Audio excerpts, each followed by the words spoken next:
The top stories. The Russian embassy in Ethiopia has colorfully celebrated the 125th anniversary of diplomatic ties between Ethiopia and Russia.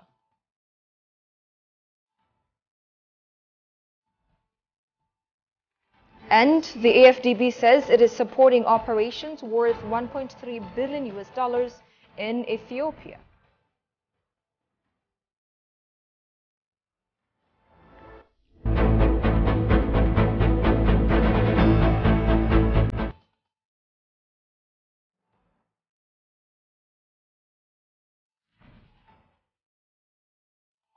Hello and thank you for joining us. You're watching Addis News Hour with the news. I'm Tabitha John. Do stay with us. The Russian embassy in Addis Ababa has colorfully celebrated the 125th anniversary of the diplomatic ties between Ethiopia and Russia in the presence of the various countries' ambassadors, the diplomatic corps, top senior government officials, among others. Russian ambassador to Ethiopia, Yevgeny Terekin, said the celebration will have a significant contribution to further strengthen the government-to-government and people-to-people relations between Ethiopia and the Russian Federation, a historically intertwined countries. Kasahun Channe has this report.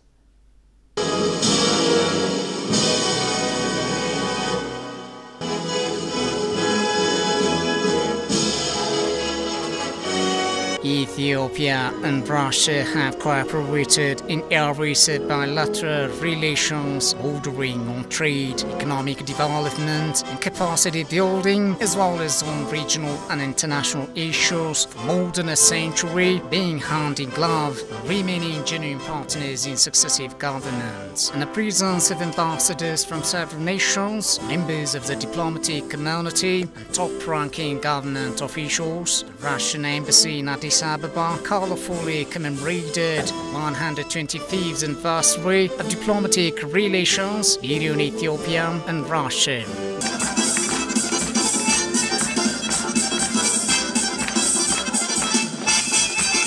The commemoration is said to be significant for furthering government-to-government and people-to-people ties between Ethiopia and the Russian Federation, two historically interwoven nations, according to Russian ambassador to Ethiopia, Yevgeny Terekin.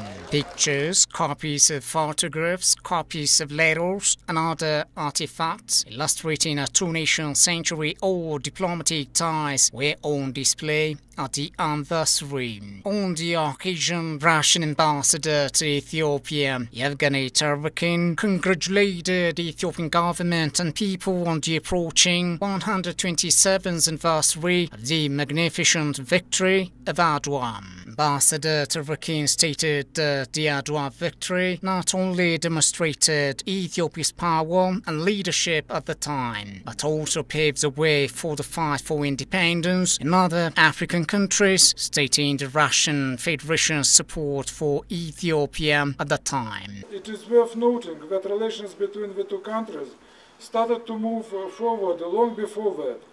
The first attempts date back to the 15th, 16th centuries. In the second half of the 19th century, Russia began to take a closer interest in development relations with Ethiopia due to its growing role on the world stage.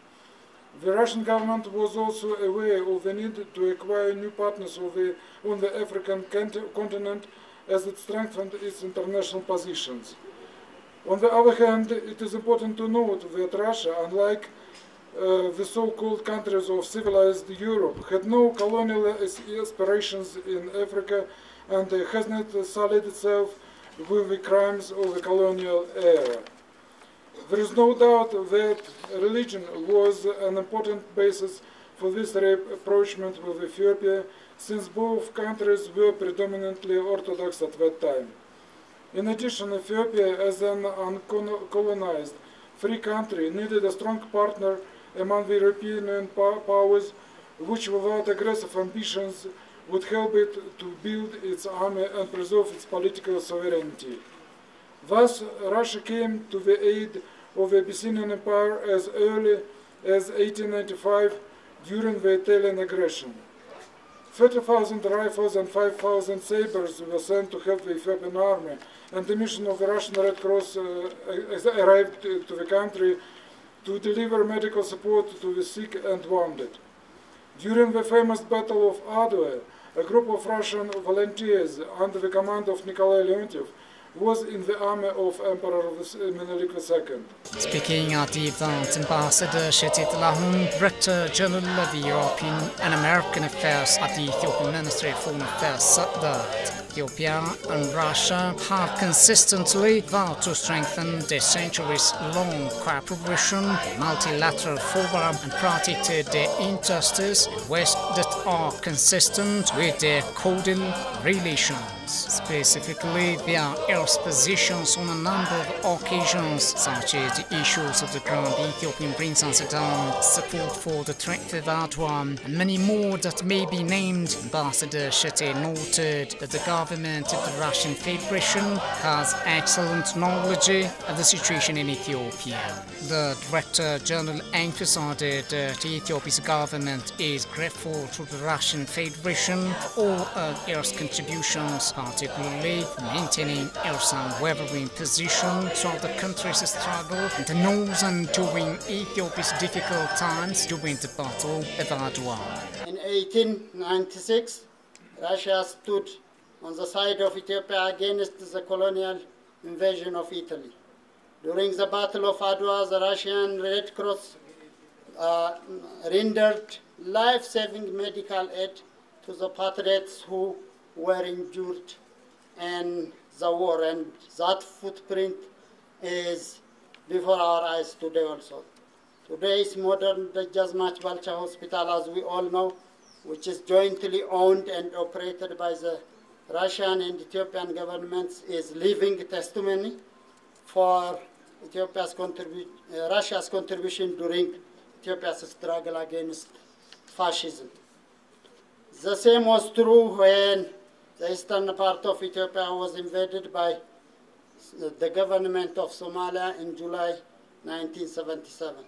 The Russian government technically and materially assisted, and that has been invaluable in keeping Ethiopian sovereignty and territorial integrity. Thus today, Ethiopia acknowledges the Russian Federation as a reliable partner and special partner in times of national needs. For this and other practical reasons, Ethiopia attaches great value and importance to its unique relation with Russian Federation. Our relations, however, is not just historical but practical as well. In 1898, shortly after the Battle of Adwa, Ethiopia and the Russian Federation established diplomatic ties.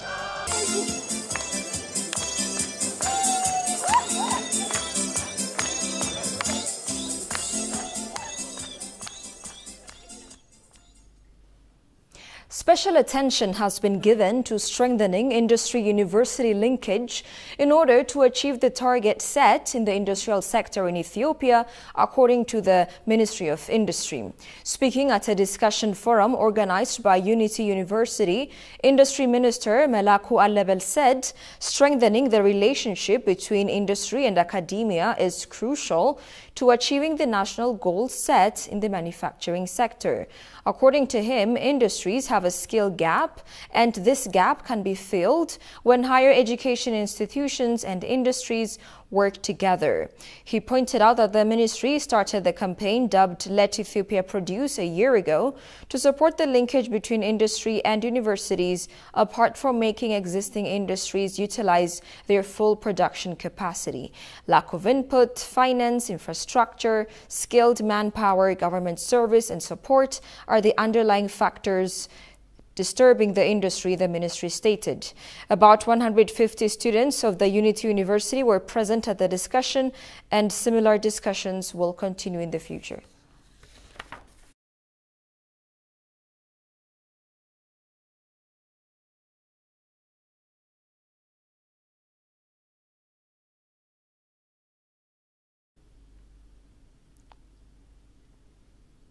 Ethiopian ambassador to Morocco, Isaias Gota, told ENA that Morocco's relationship with Ethiopia is developing in several fields. According to him, the long-standing relations between the countries are manifested in the socio-economic and political fields since the establishment of the African Union. The bilateral relations are rooted by virtue of the fact that both countries are among the founders of the African Union AU, he added. The relationship between the two countries is shifting from political relations to economic partnership in several areas of investment and social relations. In addition to the important import-export trade partnership between Morocco and Ethiopia, Ambassador Isaiah said that Morocco is also providing support to the South-South partnership in many ways. He noted that since its return to the AU in 2017, the country has played a significant role in the African Union, including chairing the Peace and Security Council of the AU.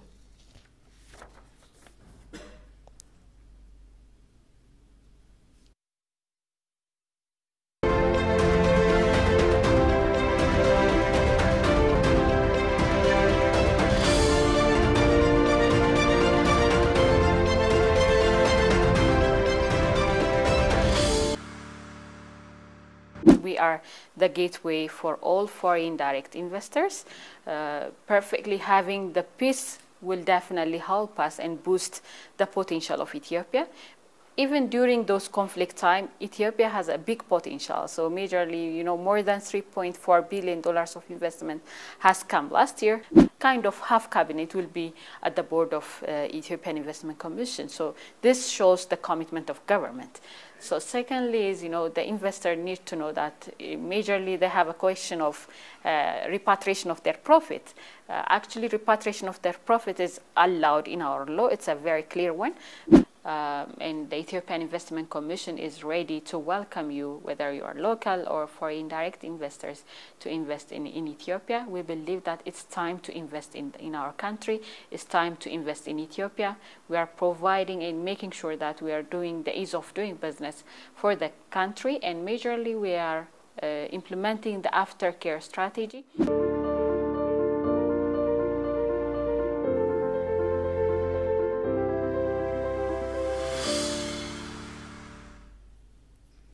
State Minister of Foreign Affairs of Ethiopia, Ambassador Misganu Arega, has met with Stefan Auer, Germany ambassador to Ethiopia.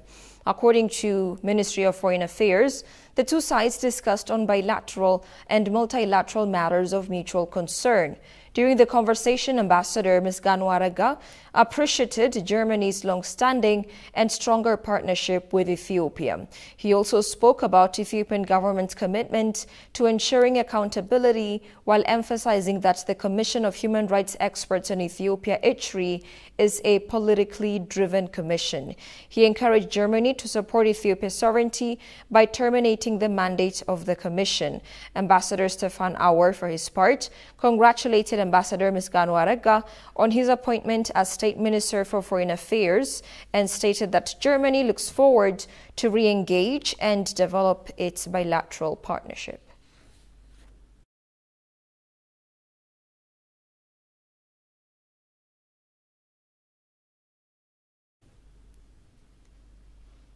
Similarly, State Minister of Foreign Affairs of Ethiopia, Ambassador Misganu Arega, has met with Jandri Ferreira dos Santos, Ambassador of Brazil to Ethiopia. According to MOFA, the two sides discussed on bilateral and multilateral matters of mutual concern. During the conversation, Ambassador Misganu Arega stated that Ethiopia places a high value on its relationship with Brazil. He said Ethiopia is committed to strengthening its South-South cooperation, which should have reasonable representation in international political and financial institutions. Brazil, according to the ambassador, is seeking to expand bilateral relations in political, cultural, economic, and sports diplomacy.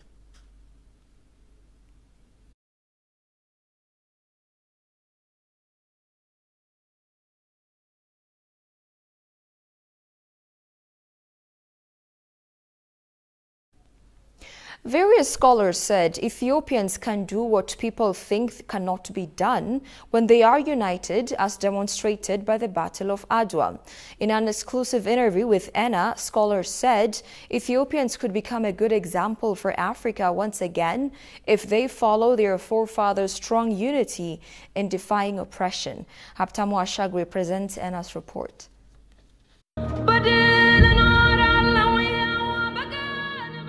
The Battle of Adwa is a pressing factor for all black minorities as engine of Pan-Africanism movement in the globe.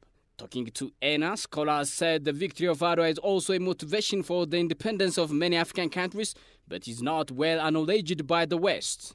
Defeating the white aggression in the 19th century was unthinkable, but the Ethiopian people united themselves and were able to defeat the white aggression from Italy. According to the professor, unity and solidarity are the key instruments for all Ethiopians to defeat the Italian aggression in the past. I think Adwa tells us that if Ethiopia unites, they can do what you think cannot be done. Defeating in the 19th century, defeating the Europeans was unthinkable. But Ethiopian people unite themselves and be able to defeat the Italians, the colonialists. So this cooperation should come in economic cooperation, should come in bringing in the country unity. So if we unite together and work together, there is nothing that we can not conquer, and we can defeat poverty, we can defeat underdevelopment, we can defeat the conflicts that we have. I think, let alone for other African countries, we haven't exploited the importance of Adwa victory. We should work together and understand how we managed to defeat the colonialists 100 years ago. And if we work that way, then we can defeat our poverty, we can defeat our underdevelopment, we can grow, we can be better, we can be a good example for Africa. The president said that Addis Ababa University is working towards making sure that Adwa is truly an emblem of unity against oppressors, but the effort is not enough and a lot remains to be done. I think Addis Ababa University has been working very hard. Addis Ababa is a symbol of unity for Ethiopia, and Addis Ababa University works for the unity in Ethiopia, and it has museums and documentations that shows the aftermath of the colonialization, and also all the histories of Adwa are documented in Addis Ababa University. And we have history department, we have various social science departments where we preach Pan-Africanism, and also that Adwa victory is an example. Addis Ababa University is working to that, but I don't think it is enough. We have to work much, but other universities should follow Addis Ababa. Professor of History of Africa, the African Diaspora at University of Chichester, Hakim Abdi, for his part, said that many people throughout Africa and the diaspora know the battle and victory of Adwa because it was really a symbol and showcased what Africans can do. Before that time, there was the idea that Europeans were superior to Africa. The Battle of Adwa smashes this ideal myth of European superiority with an Ethiopian victory. Before that time, there was the idea that Europeans were superior to Africans. The Battle of Adwa showed that with an Ethiopian victory, that this idea, this myth of European superiority had been smashed. It confirmed Ethiopia's independence, and therefore Ethiopia also stood as a symbol of African independence, of the possibilities of independence and the end of colonial rule throughout the African continent, as well as in the diaspora. So it's a very, very important victory. Should be commemorated everywhere, should be known about everywhere, and hopefully should unite Ethiopians. The historians further noted that the victory of Adwa showed that when people are united, that all kinds of things are possible. Abdi underlined that the need for unity and maintaining the struggle for independence are some of the lessons that can be drawn from the symbolic victory of Adwa. Ethiopians across the nation and in the diaspora, as well as the black people across the globe, will commemorate the 127th of Adwa victory on March 9, 2023.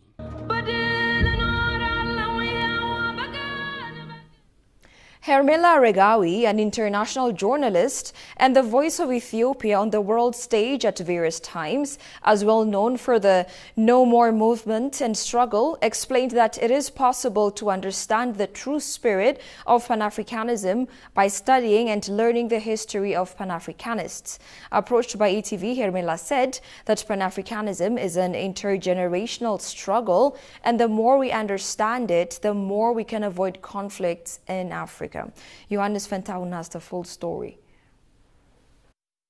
Before the Pan-Africanist movement took an institutional form in the mid-20th century, it is said that it started with transatlantic slave Africans, and it was a struggle for the right to seek justice and natural freedom. The Pan-Africanism movement that started with this struggle for rights has grown into a struggle to liberate Africa from its colonial rules, and beyond that to a struggle to unite Africa as a pioneers like Kwame Nkrumah. The struggle that started with the abhorrence of slavery freed Africa from the European imperialists still continues to struggle to realize a prosperous and united Africa by opposing colonialism and political and economic domination. The role played by the diaspora community in Africa and the countries within it is very important. Journalist Hermela Regawi, who has been one of the voices on the world stage when various pressures have been put on Ethiopia by the West for the past few years, said in her interview with ETV that the more we understand Pan-Africanism, the more we can avoid civil war in Africa. There are a lot of common problems that African countries have, and so if you can get curious about that, then you're less likely to be in conflict with each other, and really just learn about the things that are getting in the way, and help each other in that process. According to Hermela, to know more about the true spirit of Pan-Africanism, the generation should learn about the history of Pan-Africanists. I think there's a lot of interest, but I think a lot of people don't know what we're actually talking about when it comes to Pan-Africanism, but it's okay. Because it's something to learn. There are like leaders in history, both Ethiopian and African and of African descent, that live elsewhere that have made this their life's mission. Walter Rodney is somebody that Professor Hakim just mentioned. I mean, he lived and breathed this issue. And so I think there's a lot of interest, but I think it's important to know that this is a field of study, and that if you're not studying it and studying the people that are involved in it up until this point, then it becomes theory. Hermela, who agrees that Pan-Africanism movement is an idea that should be promoted all over the world, said that a media that can carry this idea should be created. Until this becomes a reality, she added, all African media should give proper coverage to this issue. I think that it doesn't have to look, you know, like this big fancy thing like some people are expecting. I think it's about the content. So I believe that there's so many media here, even in Ethiopia, and I know of medias in other parts of the continent, and everyone can incorporate this issue into what they're already doing. And that is by expanding the scope of what you cover, from just being maybe Ethiopia to something broader from time to time, looking at some issues that have parallels. I mean, the African Union Summit obviously is an easy one to do, but I think it requires, I mean, the government here, the Prime Minister has said that they support an African Union Continental Media House. What that looks like is, up for discussion. But from my perspective, I think that it needs to be people-powered, foundations that believe in the concept powered, so that it doesn't turn into like every other media outlet that's just more interested in the bottom line and money, although money is important to keep it going. But I think it has to be like a mission-driven Pan-African media network to start. But I also think everyone could try to do it a little bit in their work. Earlier Pan-African advocates include leaders such as Toussaint Louverture, Jean-Jacques Dessalines, Haile Selassie, Julius Nyerere, Robert Sobukwe, Ahmed Sékou Touré, Kwame Nkrumah, King Sobhuza II, Robert Mugabe, Thomas Sankara, and Kwame Touré.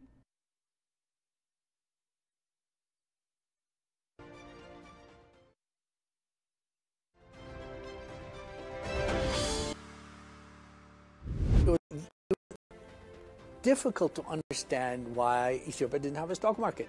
We scoured the world. For example, an economy of Ethiopia's size, but close to $130 billion, that doesn't have a stock market anywhere in the world, you can't find.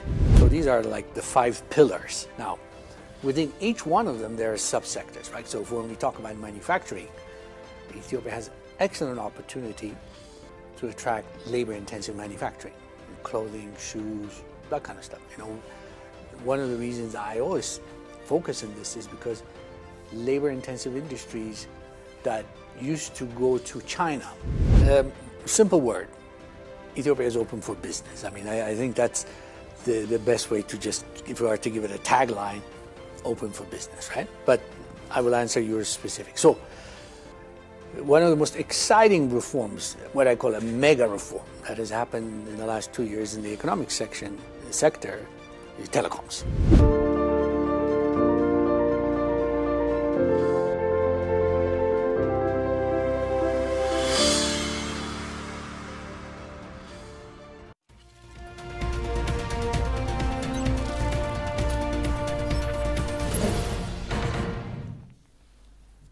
In business, the African Development Bank Group said the bank has operations worth about $1.3 billion in Ethiopia. Talking to ENA, the AFDB president said AFDB is involving exciting projects in agro-industrial processing zones where you can process and add value to agricultural products. Haptamu Ashagri has the details from ENA. The African Development Bank Group is involving in various projects worth over $1.3 billion in Ethiopia. Goes all the way from here. Talking to Ethiopian news agency, African Development Bank President Nakwemi Adesina said African Development Bank is involving various socio-economic projects that help us to bolster regional integration among African countries. The president added, realizing vibrant digital economy is vital to foster sustainable economic growth in Ethiopia. The second one, of course, is the power transmission lines that I just mentioned to you, that we have the regional power transmission line that goes all the way from here to Djibouti and also to Somalia, and even all the way to Sudan, by the way, as well. And Ethiopia now can sell electricity also in East Africa Power Pool to Kenya, again from here. So a big component of our work in Ethiopia.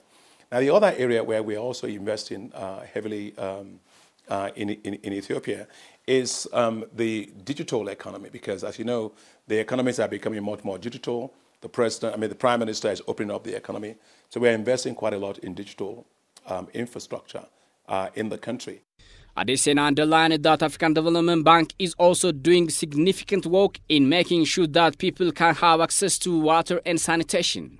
According to the president, African Development Bank is undertaking tremendous success stories in Ethiopia in agriculture sector aligned with the African Development Bank's work to feed Africa. Starting from your country, right here in Ethiopia, where we supported the Prime Minister and his government to have access to heat-tolerant wheat varieties in the Ethiopian lowlands. And these varieties, Ethiopia started cultivating them on 5,000 hectares in 2018. And when I spoke to the Prime Minister yesterday, you are at 1.4 million hectares. Ethiopia, for the first time in history, is now a net exporter of wheat. Just imagine how that is. African leaders are very focused on making sure that Africa can feed itself, and African Development Bank developed plans for Africa to realize this ambition. African Development Bank's mission is to fight poverty and improve living conditions on the continent through promoting the investment of public and private capital in projects and programs that are likely to contribute to the economic and social development of Africans. The East African Holding Share Company has signed a memorandum of understanding to develop and expand an industrial park with $108 million with the Ethiopian Investment Commission on Friday.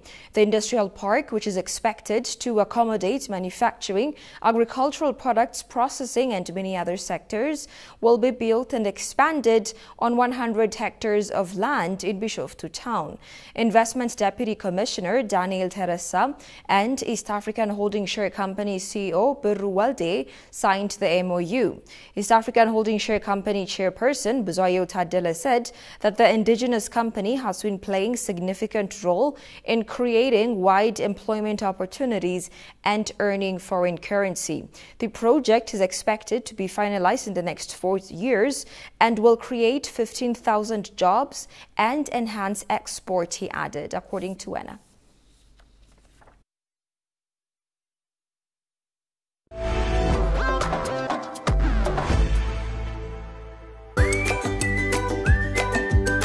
Welcome to the land of origins. Commercial Bank of Ethiopia is pleased to serve all your traveler banking needs. If you have money from any of these 16 countries, you can convert it to local currency by visiting our nearest branch. Alternatively, our secure Forex ATMs accept cash exchange, or if you prefer using your cards, we've partnered with Visa, MasterCard, and UnionPay so that you can withdraw cash from our local ATMs or make cashless transactions at thousands of local POS partners securely and with confidence.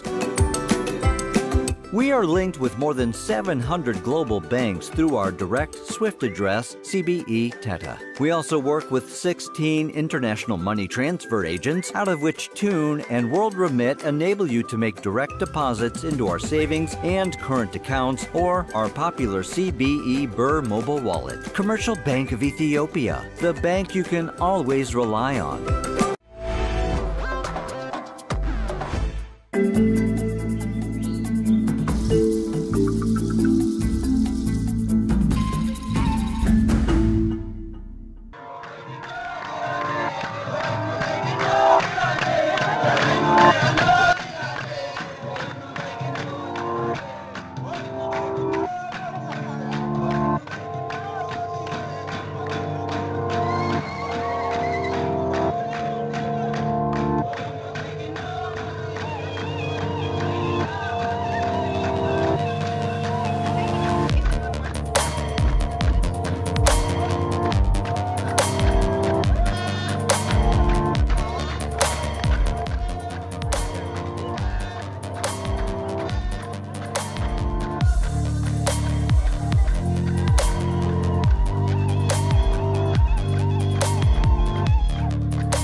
And finally, players from Somalia's banking industry have been meeting to take stock of the country's financial landscape. The inaugural conference focused on advancing Islamic banking and countering emerging financial crimes such as money laundering and terror financing. Shagao Yamato has more from CGTN Africa.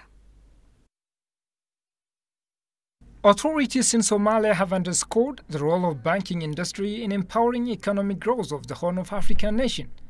During this week's inaugural banking and financial conference that was attended by more than a dozen banks, including the central bank, officials focused on the role of Islamic banking, innovations and digital market. We're also discussing more for this year about the Islamic banking as well as innovations, digitalization, and Islamic capital markets. All these are some of the topics that we will discuss during this two-day event. We will also focus mainly to discussing about the regulatory requirements, including the compliance and risk management of the banks. The banking and financial sector is registering rapid growth amid price instability in the country. However, global challenges such as money laundering and terror financing are still a threat. Somalia in 2016 has passed the AML and CFT Act, which is to combat the anti-money laundering and counter-terror financing, and the banks have shown capacities that they could incapacitate their staff to adhere to international standards about the money laundering and the counter-terror financing. Somalia's central bank has licensed to international banks to operate in the country. Somalia's banks are looking to expand their reach in the region, especially when Magnesia's application to join East African Economic Bloc is approved. We are looking for ways in which the Somali financial sector can play its part, as well as establishing relations with counterparts in the region in terms of improving our services to international standards requirements, as our country is looking forward to joining the East African Economic Bloc. Somalia's government acknowledges that the banking sector creates significant jobs and enhances the economy in its ongoing reforms, but compliance with existing financial policies is crucial to advance the sector. You're watching Addis News Hour. Here's a reminder of the stories making headlines. The Russian embassy in Ethiopia has colorfully celebrated the 125th anniversary of diplomatic ties between Ethiopia and Russia.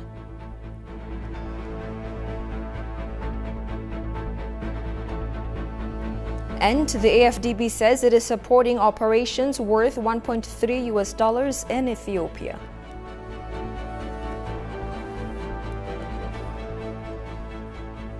And that's all we had for now. I'm Tabitha John. Many thanks for watching. Have a good night. Take care.